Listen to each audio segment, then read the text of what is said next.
Sebelum kita mendengar firman Tuhan, saya rindu kita berdoa sekali lagi. Mari kita tundukkan kepala kita. Bapak, terima kasih buat pagi hari ini yang indah Tuhan.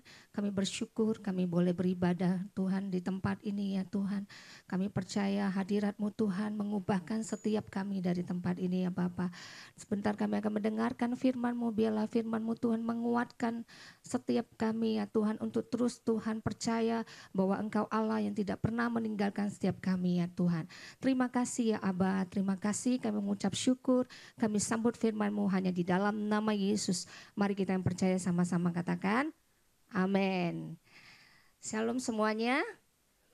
Sekali lagi ya, saya percaya kita semua dalam keadaan yang luar biasa. Walaupun pagi ini agak dingin ya.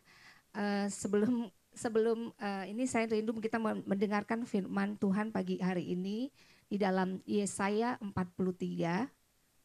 Coba ditampilkan ayat firman-Nya. Yesaya 43 ayat 16. Coba kita sama-sama bacakan firman ini 1, 2, 3. Firman-Nya, janganlah ingat-ingat hal-hal yang dahulu dan janganlah perhatikan hal-hal yang dari zaman purbakala. Ayat 19. Ayat 19. Lihat, aku hendak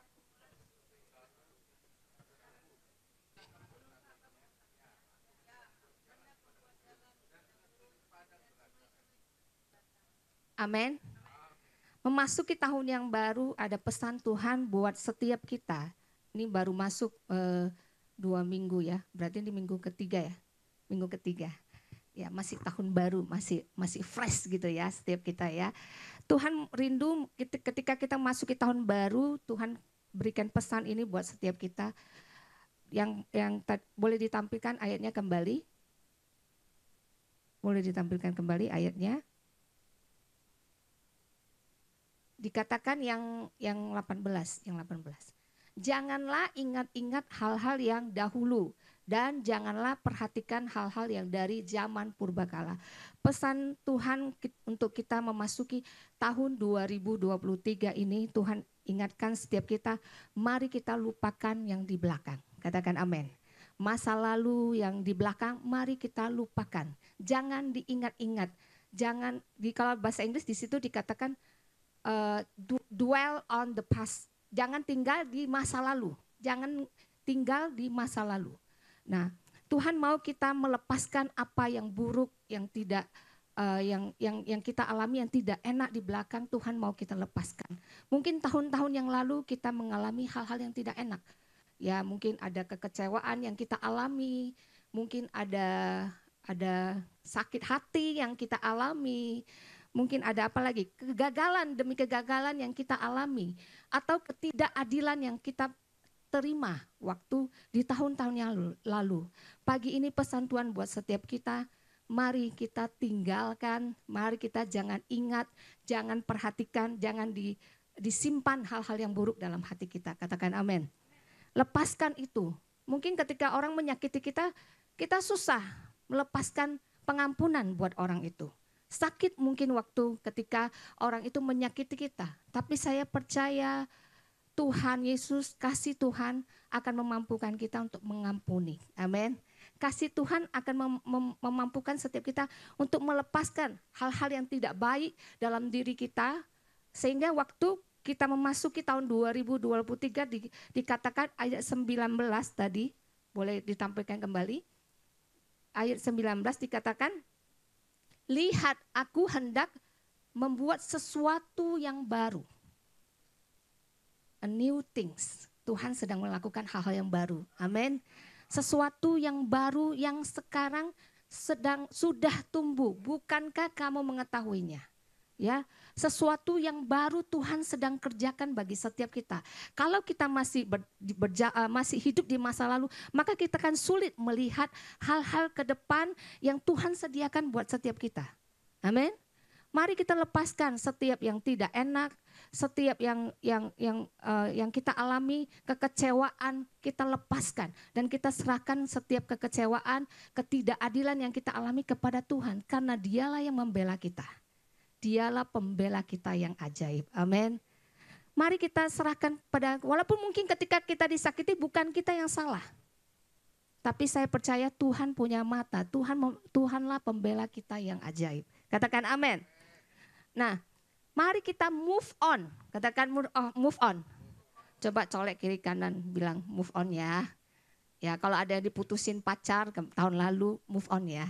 Jangan terus bersedih, jangan terus tinggal dalam kesedihan itu. Percaya Tuhan sedang membuat yang baru. Amin. Tuhan sedang menyediakan yang baru bagi kita. Katakan amin. Ya, berarti ada yang diputusin ya di sini ya.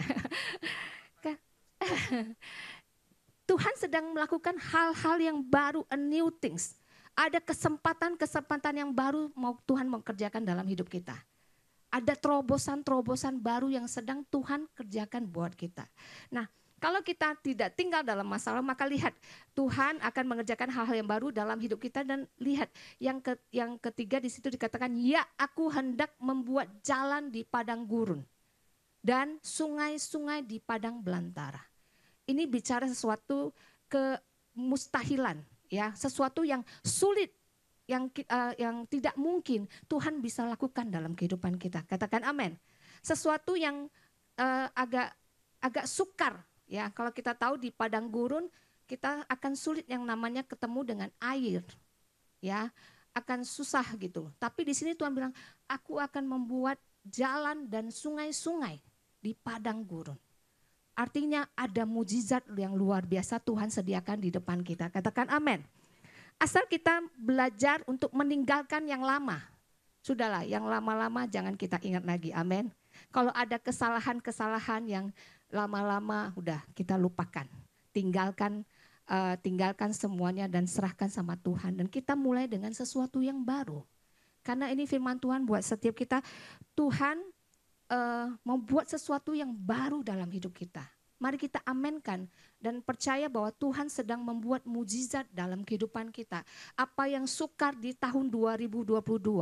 Ini pesan Tuhan buat setiap kita, Tuhan akan membuat jalan di padang gurun, bahkan mungkin ketika kita sedang mengalami kekeringan.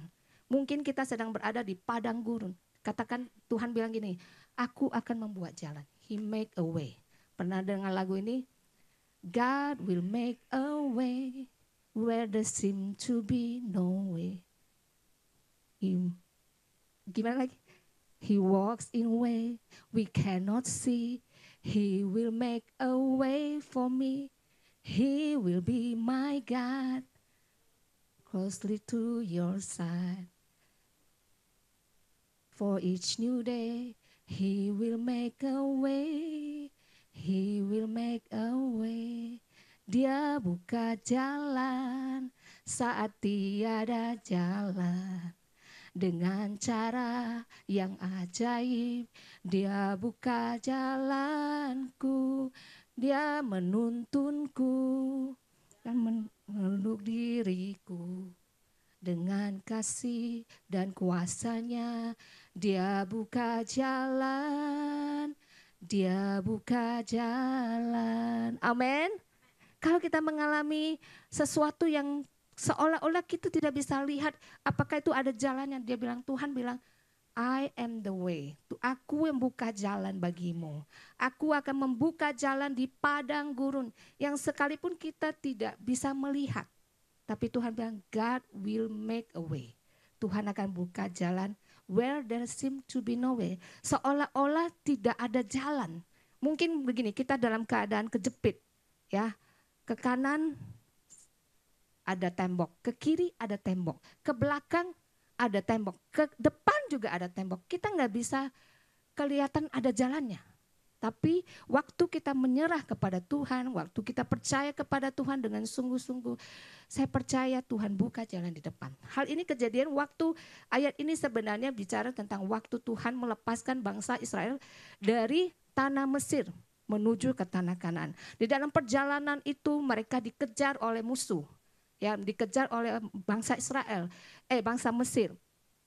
Dengan berkuda, tentara berkuda, mereka kejar bangsa Israel. Dan di depannya itu ada apa? Laut Tiberias. Ya, Laut Tiberias, di mana laut mati itu mereka nggak bisa nyebrang. Ke depan salah, ke belakang ada musuh, ke kanan ada gunung, ke kiri juga ada gunung. Mereka seolah-olah tidak bisa bergerak. Tetapi lihat, Tangan Tuhan yang ajaib menolong bangsa Israel. Tangan Tuhan yang luar biasa membuka jalan bagi bangsa Israel. Di mana ini sesuatu yang spektakuler ya, sesuatu yang supranatural ya, di mana laut itu bisa dibelah sehingga Tuhan membuka jalan. Wah, indah sekali ya. Mereka bisa lihat sebelah kiri kanannya itu laut yang luar biasa ya. Pengen gitu ngalamin kayak gitu ya. Tapi lihat, Tuhan itu buka jalan bagi bangsa Israel. Ini janji Tuhan buat setiap kita di tahun 2023 yang dimana orang berkata, wah gelap tahun 2023. Seolah-olah gelap, ketidakpastian. Ya memang di dunia ini gak ada yang pasti. Hanya Yesus yang pasti, amin. Gak ada yang pasti, mau apapun itu gak ada yang pasti. Ya, makanya tahun 2003 orang berkata tidak ada kepastian. Ya, bahkan dibilang tahun yang resesi. Ya gimana ekonomi akan drop segala macam, bangsa-bangsa akan bangkrut. Ya sudah mungkin ada beberapa yang sudah bangkrut bangsanya gitu. Tapi ketika kita berjalan bersama Tuhan, Jesus walk before us, ketika Tuhan berjalan di depan kita, lihat bagaimana bangsa Israel dituntun oleh Tuhan. Ketika mereka berjalan bersama Tuhan, lihat Tuhan yang tuntun mereka buka jalan. Sehingga bisa mereka melewati laut Tiberau itu. Amin. Apapun yang kita hadapin ke depan, saya nggak tahu, ya bisa jadi aja prediksi-prediksi manusia yang lagi beredar di berita-berita itu bisa aja terjadi, benar mungkin, ya bisa aja mungkin terjadi resesi. Tetapi waktu terjadi seperti itu kita jangan takut, amin. Ada Tuhan yang berjalan di depan kita. Ada Tuhan yang sama yang membelah laut Tiberau, yang membelah laut mati buat bangsa Israel. Ada Allah yang sama berjalan bersama dengan kita. Katakan amin. Sebab kita nggak perlu takut menghadapi tahun 2023 yang kata orang bla bla bla segala macam. Karena bersama Tuhan kita pasti menang. Amin. Dan juga Tuhan di tahun yang baru Tuhan memberikan hati yang baru. Yehezkiel coba boleh dibuka. Yehezkiel, kamu dikatakan Yehezkiel 36 ayat 26, kita sama-sama baca. 1, 2, 3. Kamu akan kuberikan hati yang baru dan roh yang baru di dalam batinmu. Dan aku akan menjauhkan dari tubuhmu hati yang keras dan kuberikan kepadamu hati yang taat. Nah, mungkin tadinya kita susah melepaskan pengampunan, melepaskan sakit hati kita, kekecewaan kita, tapi Tuhan bilang, aku akan memberikan hati yang baru, roh yang baru, sehingga engkau memiliki hati yang taat. Ya, kita yang tadinya nggak bisa mengampuni, di tahun 2023 kita jadi gampang mengampuni. Amin. Tadinya hatinya kita keras, ya mungkin gampang tersinggung. Sekali kalau ngomong kayaknya tersungging terus gitu ya. Tapi di tahun 2003 Tuhan bilang, hai memberikan engkau hati yang baru. Ya, hati yang gak gampang tersinggung, hati yang lembut. Hati yang tidak keras, gampang dibentuk oleh Tuhan. Amin. Nah bahkan di perjanjian baru juga di Rasul Paulus juga bilang gini. Boleh dibuka Filipi 3 ayat Filipi 3. Saudara-saudara, aku sendiri tidak menganggap bahwa aku telah menangkapnya. Tetapi ini yang kulakukan, aku melupakan apa yang telah di belakangku dan mengarahkan diri pada apa yang di hadapanku. Nah, Tuhan mau kita belajar dari Paulus juga, dia melupakan apa yang di belakangnya dan mengarahkan diri pada apa yang di hadapannya. Nah, kalau kita fokus tadi, kita balik lagi kembali. Kalau kita fokus pada masa lalu, maka susah bagi kita untuk menerima hal-hal yang tadi. Hal-hal yang baru tadi, mujizat-mujizat tadi, yang Tuhan membuka jalan, maka susah kita melihatnya. Karena kita masih jalannya mundur. Pada Tuhan bilang, ayo come sini, saya mau bawa sesuatu yang baru untukmu. Makanya Paulus mengatakan, aku melupakan yang di belakangku. Lupakan yang di belakang kita, katakan amin. Yang buruk-buruk jangan diingat lagi, amin. Nah, biasanya tahun baru juga orang banyak sibuk belanja baju baru, sepatu baru, semuanya baru, serba baru. Ya, orang sibuk dengan hal-hal yang baru gitu ya. Mungkin ada juga yang beli rumah baru gitu ya, mobil baru gitu, semuanya serba baru, handphone baru gitu ya, semua baru. Tetapi ada satu hal yang suka kita lupa. Kita perlu miliki yang namanya, kita perlu persiapkan memasuki hal-hal yang baru ini, kita perlu juga memiliki new mindset. Pemikiran yang baru, amin. Pemikiran yang baru, jangan pakai pikiran-pikiran yang lama. Kalau untuk memasuki hal-hal yang baru, jangan pakai pikiran-pikiran lama. Di dalam Matius 9 ayat 17, boleh dibukakan. Di dalam Matius 9 ayat 17. Ada? Dalam Matius 9 ayat 17 dikatakan begini. Sama-sama kita baca 1, 2, 3. Begitu pula anggur yang baru, kantong.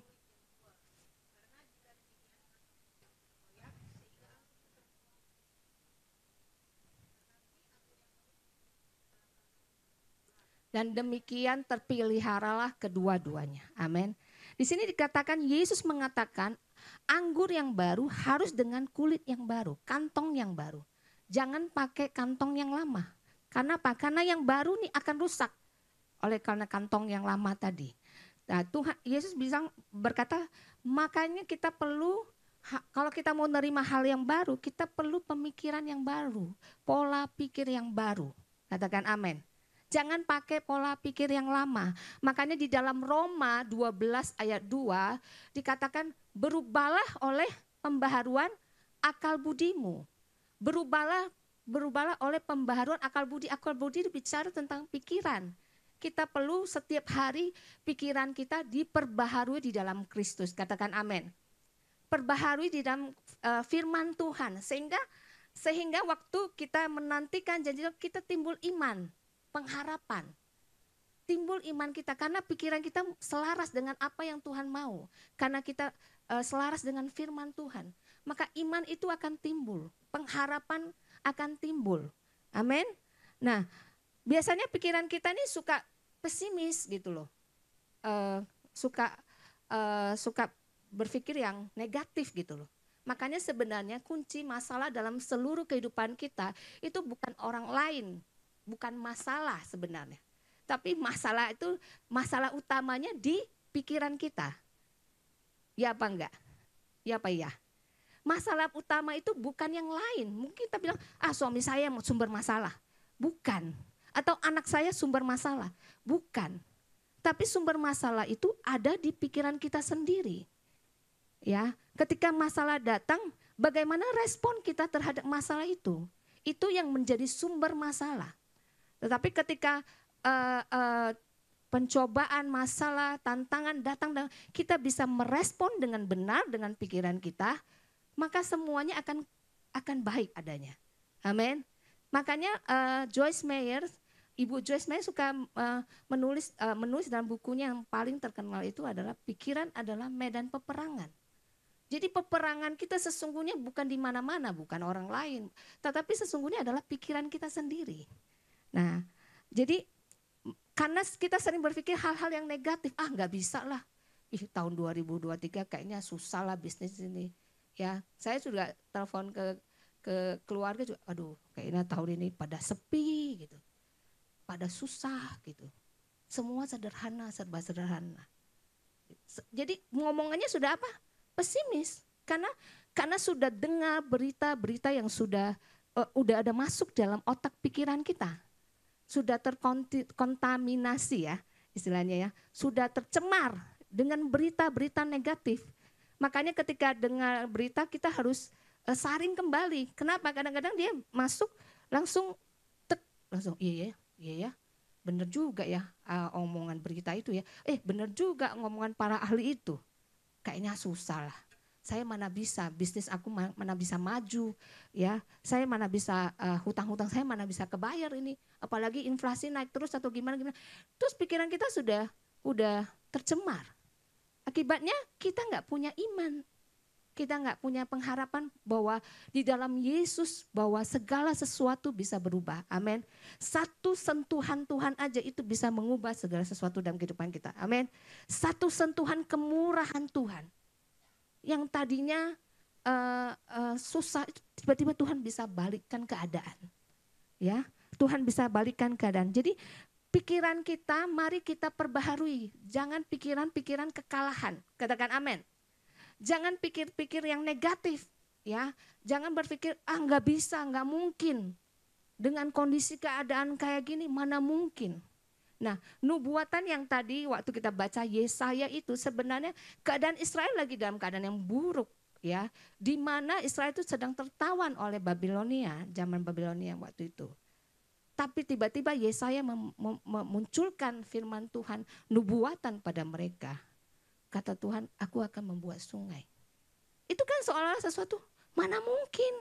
Udah berapa lama kami mengalami tawanan di tempat ini, mana mungkin Tuhan akan bebaskan, mana mungkin.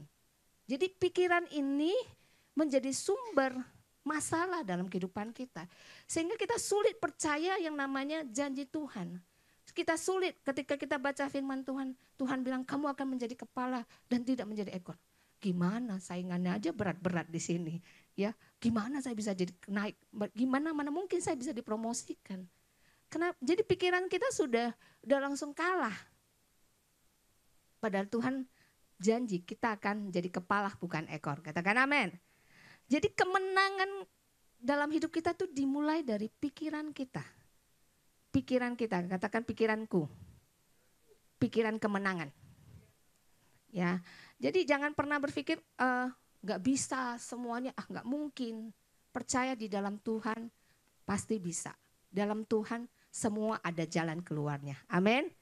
Nah, oleh sebab itu mari kita mulai terus percaya, berharap, pikirkan hal-hal yang besar. Mulai berani percaya, mulai berani bermimpi besar. Katakan amin.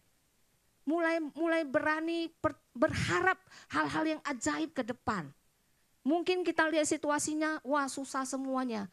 Tapi mulai berharap, percaya bahwa akan ada sesuatu yang besar di depan. Akan ada hal-hal yang besar di depan. Amin. Kita perbesar kapasitas kita. Kita perbesar cara kita berpikir. Jangan berpikir hal-hal yang kecil. Karena Tuhan menyediakan hal-hal yang besar buat setiap kita. Amin. Bukan Tuhan jahat tidak menyediakan segala sesuatu yang kita butuhkan. Tetapi masalahnya karena pikiran kita yang selalu membatasi Tuhan. Amin. Pikiran kita ini loh sumbernya. Pikiran kita suka membatasi Tuhan. Padahal Tuhan bilang bisa. Kita bilang nggak bisa Tuhan. Nggak bisa. Nggak akan mungkin Tuhan. Gimana Tuhan? Utang saya pasti nggak bisa Tuhan. Mana mungkin dengan keadaan kondisi seperti ini. Nggak akan mungkin Tuhan. Karena pikiran kita itu membatasi pada Tuhan bisa bekerja lebih dari apa yang kita pikirkan dan kita doakan. Amin. Tuhan bekerja lebih. Karena Tuhan kadang-kadang kita berpikir segini aja, Tuhan tuh lakukan yang lebih banyak. Karena dia Allah yang Allah yang menyediakan lebih. Jadi bukan kamu butuh ini dia sediakan pas-pasan, enggak. Dia selalu kasih yang lebih. Dia Allah yang murah hati. Dia Bapa yang murah hati. Dia bukan kasih cuma kamu doanya 1, dikasih 1. Doanya 1 bisa dapatnya 5. Amin. Karena dia Bapa yang baik. Kita anaknya. Seorang Bapa ketika anaknya minta, kita rindu memberikan yang terbaik buat anak kita. Bapa di dunia aja seperti itu perilakunya. Apalagi Bapa segala Bapa pencipta alam semesta. Amin. Dia menyediakan lebih dari apa yang kita doakan dan kita pikirkan. Katakan amin. Mari jadi berani bermimpi hal yang besar. Berani berharap. Nah, kadang-kadang kita nih suka takut. Suka takut berharap, ya. Karena kadang-kadang kalau kita berharap, Tuhan nanti kalau aku berharap, tiba-tiba hal itu tidak terjawab, bagaimana? Hati kita kecewa. Nah, kekecewaan ini yang kadang-kadang buat kita takut untuk berharap. Kalau misalnya saya sudah berharap, pasti, tahu-tahu nggak jadi.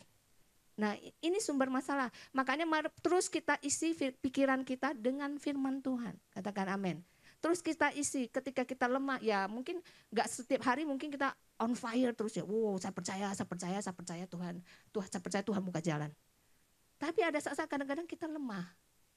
Aduh, kayaknya nggak ada deh, nggak ada jawabannya. Ini sudah dekat-dekat hari kok nggak ada jawabannya. Tapi waktu dalam keadaan seperti ini, mari kita terus bacakan, perkatakan firman Tuhan dalam diri kita. Terus deklarasikan firman Tuhan. Karena ketika kita berkata-kata dengan firman Tuhan, telinga kita mendengar, iman timbul dari pendengaran akan firman Kristus. Jadi waktu firman kita terus perkatakan, itu akan membangkitkan iman kita. Yang tadinya kita lemah, lihat situasi, wah nggak bisa Tuhan. Waktu kita terus perkatakan firman Tuhan, kau percaya dia buka jalan, God waymaker, engkau Allah yang pembuat jalan dalam kehidupanku. Aku percaya engkau menolong aku Tuhan, engkau sumber pertolongan. Waktu kita terus perkatakan, tiba-tiba iman itu muncul. Iman itu muncul, bangkit kembali. Katakan amin. Nah, jadi mari kita belajar jangan membatasi Tuhan. Katakan jangan membatasi Tuhan. Jangan membatasi Tuhan. Ya, karena Tuhan itu, Tuhan yang kita sembah itu Tuhan yang besar. Tuhan yang kalau mengukur langit dengan jengkal tangannya. Coba bayangkan Bapak Ibu Saudara, jengkal tangan Tuhan itu sebesar apa sih? Langit itu enggak terukur. Gimana sih ngukurnya? Berarti tangan Tuhan itu besar sekali. Terus menakar air laut, bayangkan menakar air laut. Nih ya kalau lagi masalah nih ya, kita harus bayangkan Tuhan itu Tuhan yang besar.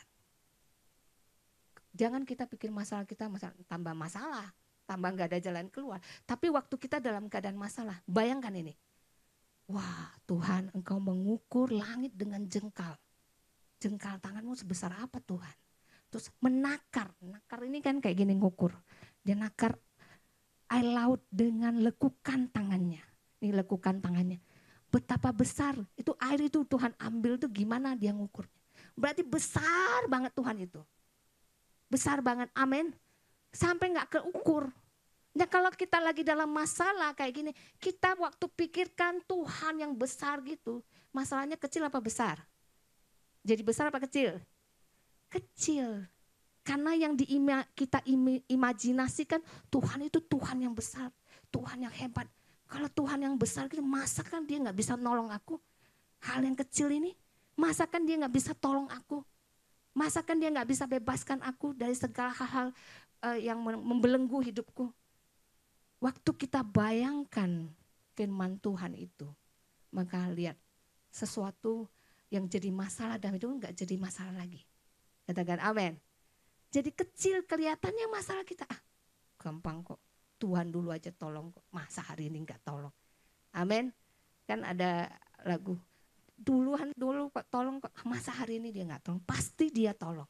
Jadi kemenangan itu kita mulai dari pikiran kita. Mari terus belajar perbaharui pikiran-pikiran kita. Dan jangan batasi Tuhan. Nah ada satu dalam cerita dalam perjanjian baru, di dalam Kisah Rasul 3 ayat 1, boleh ditampilkan ayat firman Tuhannya. Kisah para Rasul. Kisah para Rasul, kalau ada yang buka Alkitab juga boleh. Kisah para Rasul pasal ketiga, saya rindu kita bacakan bergantian. Ya. Kita belajar dari seorang yang lumpuh ini ya. Kalau sudah dapat, kita baca bergantian ya. Saya baca ayat pertama, Bapak Ibu Saudara baca ayat kedua dan selanjutnya. Petrus menyembuhkan orang lumpuh. Pada suatu hari menjelang waktu sembahyang, yaitu pukul 3 petang, naiklah Petrus dan Yohanes ke bait Allah.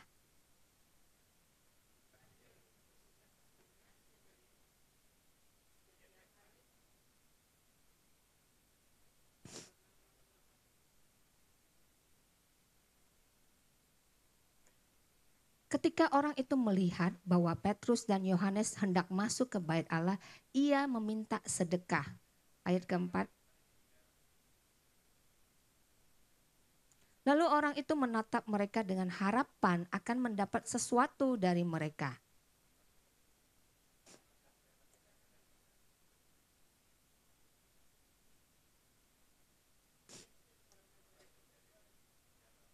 Lalu ia memegang tangan kanan orang itu dan membantu dia berdiri. Seketika itu juga kuatlah kaki dan mata kaki orang itu.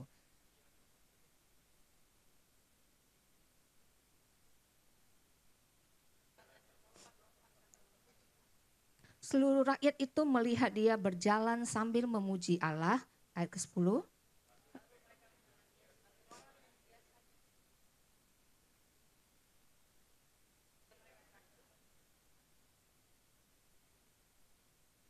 Nah, kita lihat dari seorang lumpuh.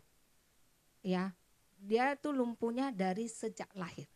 Ya, dari sejak lahir dia sudah nggak bisa jalan. Jadi setiap kali orang bopong dia ke bait Allah untuk sedekah. Dan pikiran dia setiap hari cuma begini, ya udah, pokoknya setiap hari saya ke bait suci sedekah. Dan tidak ada hal pemikiran dia untuk sembuh. Dia tiap hari berpikir, ya udah tiap hari saya cuma minta sedekah. Jadi setiap orang lewat cuma kasih, dia mintanya sedekah, sedekah, sedekah, sedekah. Padahal dia dekat di bait suci, tapi dia tidak mendengar tentang iman. Jadi pola pikir dia apa? Pokoknya saya cuma jadi orang sedekah aja, sedekah, sedekah. Sampai dia ketemu Petrus. Sampai dia ketemu Petrus dan Yohanes. Dia itu nggak berharap apa-apa sama Petrus Yohanes. Mungkin dia juga sudah dengar Petrus Yohanes ini rasul yang mungkin bisa dia sudah pernah dengar bahwa ada mungkin. Tapi dia nggak berpikir yang dia kalau kita baca dia berharap dia memberikan sesuatu di apa? Kalau ini apa namanya mangkok uangnya itu. Dia berharap si Petrus Yohanes memberikan uang. Tapi apa yang Petrus dan Yohanes bilang sama dia? Emas dan perak saya nggak punya. Tetapi dalam nama Yesus dia tarik dia bangkit dan berjalan. Di sini kita bisa melihat bahwa seorang lumpuh mungkin dia sudah jadi orang yang terima nasibnya. Pemikiran ya udah saya orang cacat. Ya udah ya selama-lamanya saya terima nasib ini. Pikirannya, pola pikirnya nih loh. Ya udah saya terima nasibnya. Kalau orang Jawa bilang nerima wae lah. Ya, nerimo aja, nerimo pokoknya apa, nerimo nasib. Ya udah, memanglah nasibku seperti ini. Tapi lihat, waktu dia ketemu Petrus Yohanes, Tuhan ubahkan pemikiran. Kamu tuh bisa sembuh. Jadi mari kita jangan batasin pikiran kita, berharap lebih. Amin. Berharap, percaya lebih, bermimpi yang lebih besar. Katakan amin. Tuhan bisa lakukan dalam hidup kita. Jangan cuma ya udahlah saya memang segini aja lah. Seumur hidup kita segini aja, ya udah nggak apa-apa. Tuhan mau kasih kita mimpi yang besar.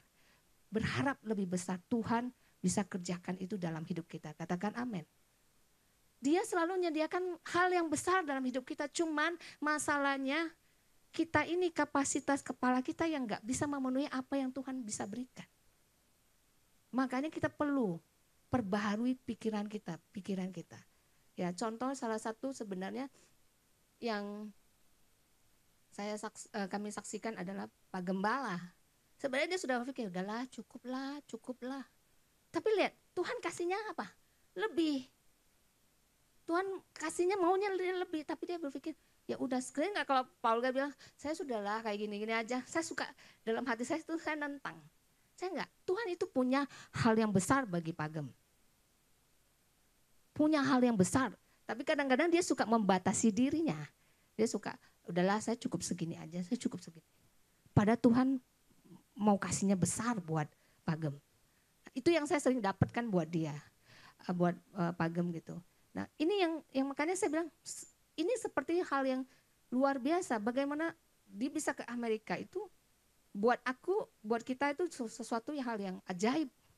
Karena yang ngajak itu bukan orang yang sesinode dengan kita, bukan juga pemimpin ini, tapi hanya karena meja yang saya bilang divine connection ya, saya bilang ada divine connectionnya di meja itu, mimpi mereka diomongkan di meja itu. Dan ternyata terjadi hari ini yang kita saksikan. Nah, jadi mari kita bermimpi hal-hal yang besar. Katakan amin. Karena mimpi itu bisa menjadi kenyataan. Amin. Mimpi itu gratis kok, nggak bayar. Ya, mimpi itu gratis, nggak bayar. Jadi mimpilah sebesar-besarnya, mimpilah setinggi-tingginya, Bapak Ibu Saudara yang sekolah. Ayo bermimpi hal-hal yang hebat, hal-hal yang besar. Percaya bahwa Tuhan itu bisa menjadikan kenyataan dalam kehidupan. Your dream will become true. Amin. Mimpimu bisa jadi kenyataan.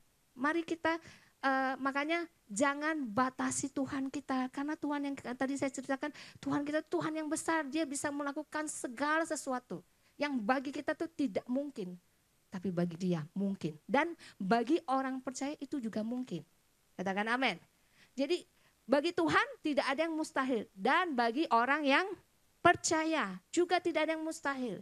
Tuhan sanggup mengerjakan hal-hal yang besar dalam kehidupan kita. Mari jangan limit Tuhan, jangan batasin Tuhan. Dia bisa mengerjakan hal-hal yang besar lebih daripada apa yang engkau minta dan engkau doakan. Amin. Nah, jangan seperti yang lumpuh tadi, ya. Udah saya terima nasib. Saya diberkati dengan Nick Fuji ya. Seorang motivator, dan dia seorang penginjil juga dari Australia. Bagaimana dia itu cacat. Cacatnya bukan cuman ini, tapi benar-benar lahir dengan nggak ada kaki, ya tangan nggak ada. Waktu saya nonton dia punya cerita gitu ya, terharu saya. Bagaimana seorang yang cacat bisa survive gitu loh, bisa bahkan jadi seorang motivator yang hebat, bahkan bisa menikah dan istrinya hamil punya anak. Itu kan ajaib. Tapi bagaimana waktu dia memenangkan peperangan di dalam pikiran itu, dia sempat mau bunuh diri, umur sekitar 10-an tahun ya, karena dia lihat berbeda dia dengan teman-temannya.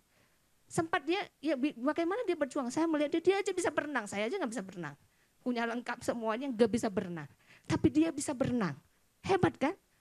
Nggak punya tangan, nggak punya kaki, bagaimana dia bisa berenang? Aku aja, maksudnya saya aja nggak bisa berenang, udah belajar pun tetap aja nggak bisa.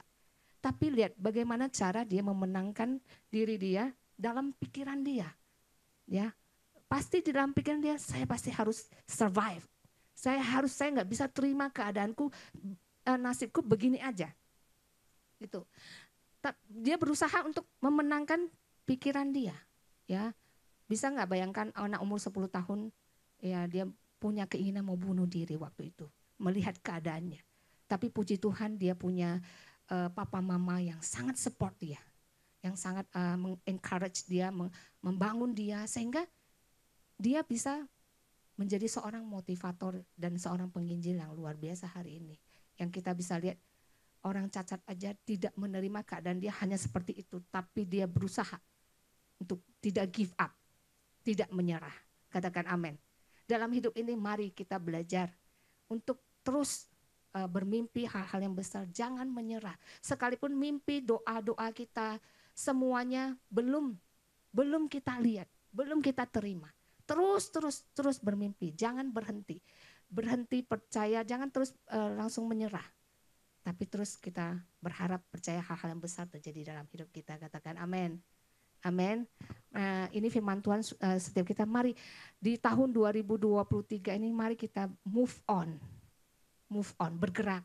Jangan lagi tinggal di masa lalu, jangan lagi tinggal dalam kekecewaan, jangan tinggal lagi dalam sakit hati, ya. Tinggalkan semuanya, mari kita mulai dengan Tuhan sesuatu yang baru yang sedang terjadi bersama kita, amin. Tuhan menyediakan hal-hal yang baru, bahkan Tuhan melakukan mujizat-mujizat di depan, membuka jalan saat tiada jalan, ya, membuat sungai-sungai di padang belantara, sesuatu yang ajaib terjadi di depan kita, amin. Jadi mari imanin di tahun 2023 ada satu terobosan yang luar biasa terjadi dalam diri kita, katakan amin. Mari kita sama-sama bangkit berdiri.